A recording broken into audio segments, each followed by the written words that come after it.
ng ginataang kalabasa, guys. Ayan, kakaluto ko lamang. At kami kakain na. Hi guys, welcome to my channel again and welcome to Pearl TV.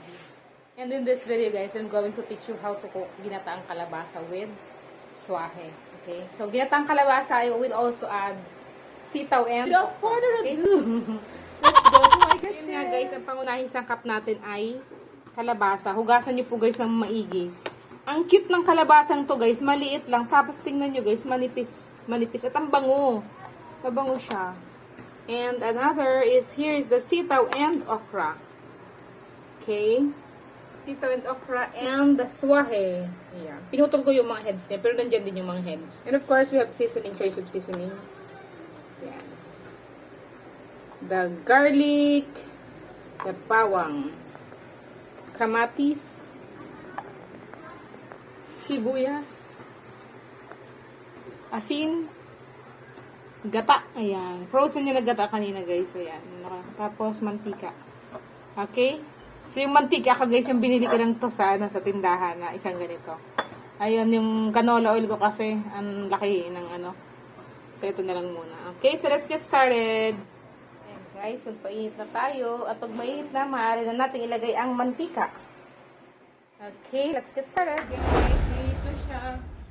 Pwede na natin ilagay ang mantika. Mantika.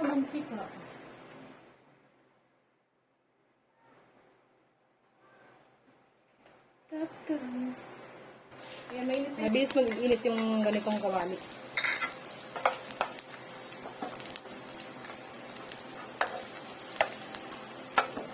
Pag luto ng bawang guys, pwede natin ilagay ang sibuyas.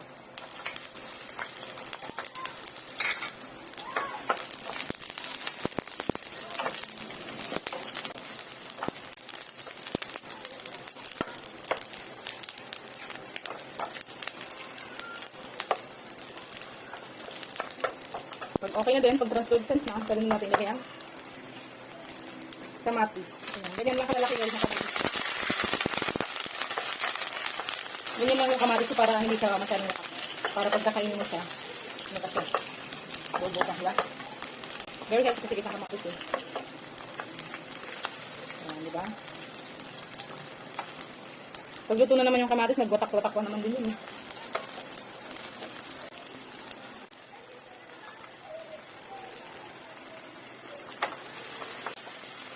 Ayan guys, next guys, pala na lang lagay yung swahe.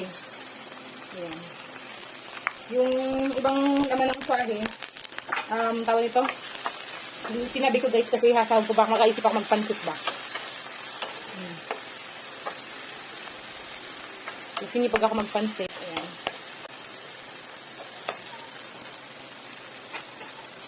Lagyan na natin guys ng pampalasa. Magic sarap. Okay. Kasi guys sa heads, kasi pag pinakulo mo na siya, malasang-malasa na yan guys. Maglagay din ako ng 4 cubes. 4 cubes oh. Kalahati lang. Ayan guys. Pag ganyan na guys oh, tingnan nyo. Masarap guys yan, hindi masyadong overcook. Ganyan, pwede mo na siyang kainin. Medyo orange na siya. Pero yun na, medyo lutuin natin sa gata. Okay. So ilalagay ko na guys yung kalabasa. Okay.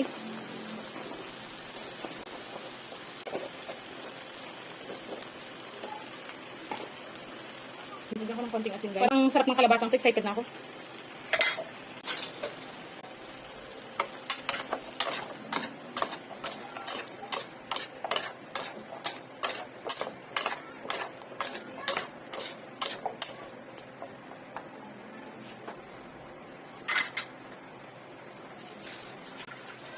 Yan, lagyan ko guys ng 1/4 cup of water. Tapos takpan natin guys. Ayan guys. I-half cook lang natin yan guys. Tapos, pag half cook na siya, ilagay na natin yung sitaw, okra, okay? Tapos yung gata. Yan, tikman natin yung ano yan, sabaw niyan mamaya-maya, okay? So yung guys, antayin nating maluto yung kalabasa half cook. Then afterwards, pag okay na siya, we can now add the sitaw, the okra, and the gata. Okay? So, very easy lang. Quick and easy. Check natin guys yung lasa ng sabaw. Ayan. Parang medyo malambot na din yung ano, kalabasa, half cook na din ano. Pwede na natin ilagay yung sitaw tsaka okra. Yummy, perfect ng sabaw. Okay. Ilagay na natin guys yung sitaw sa okra. Paghalo-haloyin natin guys. Ayan.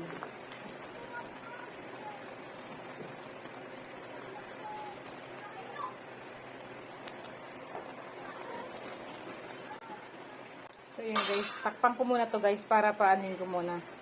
I-steam ko muna ng konti yung ano, yung sitaw at okra. Yan. Isit natin guys yan. Para medyo i-steam na siya guys, diba? Boiling na din yung water.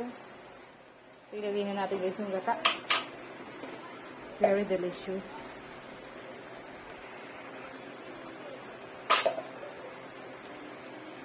Yung buhot na ni Ma'am Shi. Ayan guys, oh. Gata is live.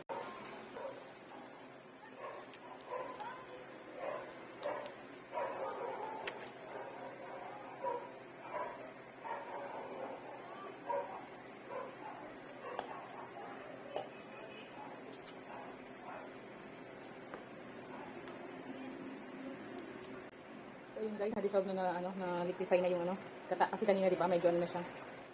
Kasi galing nga yun sa ref. Nagbuo-buo na siya. As you can see, takpan na natin. Pakulain. Tikman muna natin yung gata na pala. Nabaw ko pala. Sarap. Grabe sarap. Ang yummers. Let's put a bit of salt. Okay. Ayan natin. Ayan guys. Tada! Ayan guys, bubuksan ko na guys yung takip kasi papamantikain ko lang siya guys. Ayoko namang i-overcook yung mga vegetables, okay? So, ganyan lang siya, buksan ko na lang para magmantika siya. And yung gulay niya, hindi ma-overcook, okay? Ayan.